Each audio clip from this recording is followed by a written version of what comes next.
So, I'm a big fan of the series The Dragon Prince. While rewatching the series, I noticed a couple of plot holes that I missed the first time I watched it. One of them involving Rayla's backstory, and actually the other one also involving Rayla on a fairly significant event.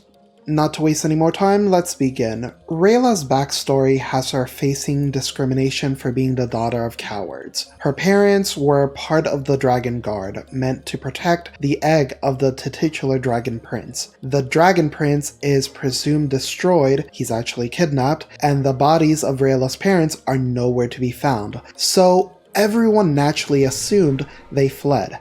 And to be fair, we found out later that several members of the Dragon Guard did flee after the death of the Dragon King. However, Rayla's parents aren't amongst them. We see in a flashback that they actually stayed behind to do their job. They set up a trap waiting for Viren to wander into the cave. However, Viren turned the tables and was able to defeat them both. Then he uses a spell to trap both of Rayla's parents into coins. This spell, of course, doesn't leave a body, hence why everybody assumed they fled. Rayla only discovers the truth because Calum cast a spell, Historia Viventem, to see what actually happened on that day. This spell was taught to Calum by a moon shadow elf, Luyan. So the question arises, why is Calum the first person to discover what actually happened to Rayla's parents? The Dragon King was turned to stone, and the Dragon Prince was presumed killed. Why isn't the elf equivalent of CSI all over the crime scene? Surely this particular spell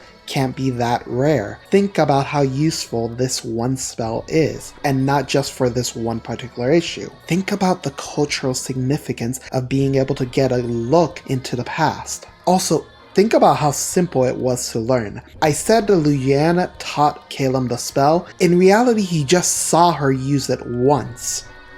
Calum managed to figure this spell out after seeing her use it once, at a time when he couldn't even use magic. Surely others besides Luyan would have access to this spell, and the Zadians would want to figure out what actually happened to the Dragon King, and they would want to see who it was that actually killed the Dragon Prince. It's not like they never cared about him. The Dragon King was guarding the border between Zadia and the Pentarchy. He was a very important figure in Zadia.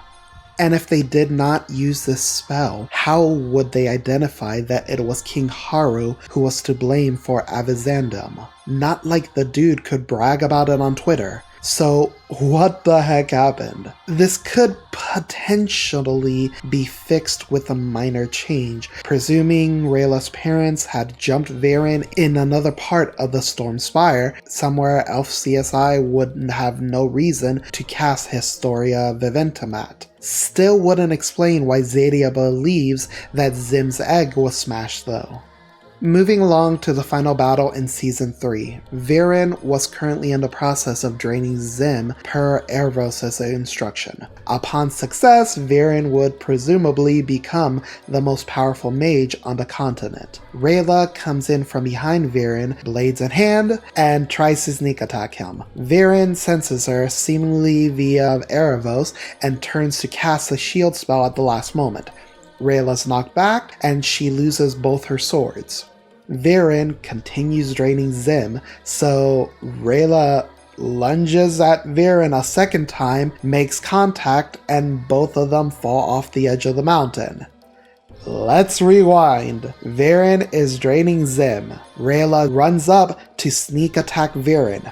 There is presumably a moment where Viren does not know that Rayla is there. Viren senses Rayla, probably at about this moment, and turns to cast the shield spell. Rayla gets knocked back and loses her weapons. At this point, Viren knows that Rayla is behind him. So Rayla lunges at Viren, and Viren does nothing to protect himself. Why? Did bro run out of spell slots? or mana? Was he getting to a particularly difficult part of the draining spell? Did he just assume she'd give up when she lost her weapons? She's a martial class, he's a wizard. Even if he didn't know that she was gonna tackle him off the cliff, he should have figured she could still beat on him even unarmed. So, what the f happened? Only two ways I could see out of this situation, involving minor changes.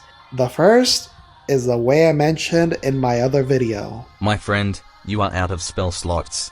Please complete your membership into a tier 3 sub to get more spell slots. Only 5 gold pieces a month. I only have 4 gold pieces. Sigh, burn in hell, you poor bitch. The second would be to have Rayla enter her moon shadow form. Her moon shadow form is virtually invisible, so she'd presumably be able to avoid Viren and Erebos' senses. Obviously, the main issue to that would be the time of day. Rayla can only transform during the full moon, but that could easily be fixed by the creators changing the time of day.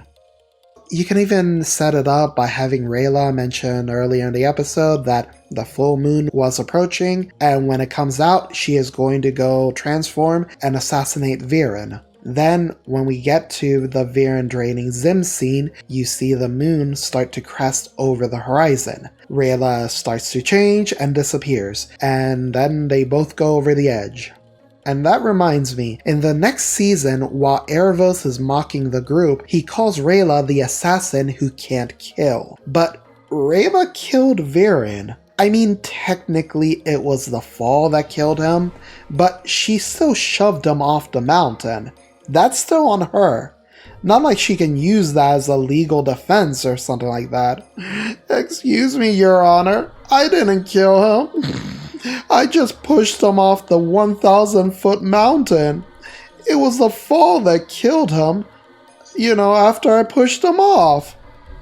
Yeah, try doing that. Let me know how it goes. That's not legal advice, by the way. But those are just my thoughts. What do you think? Honestly, I really do like this series so far.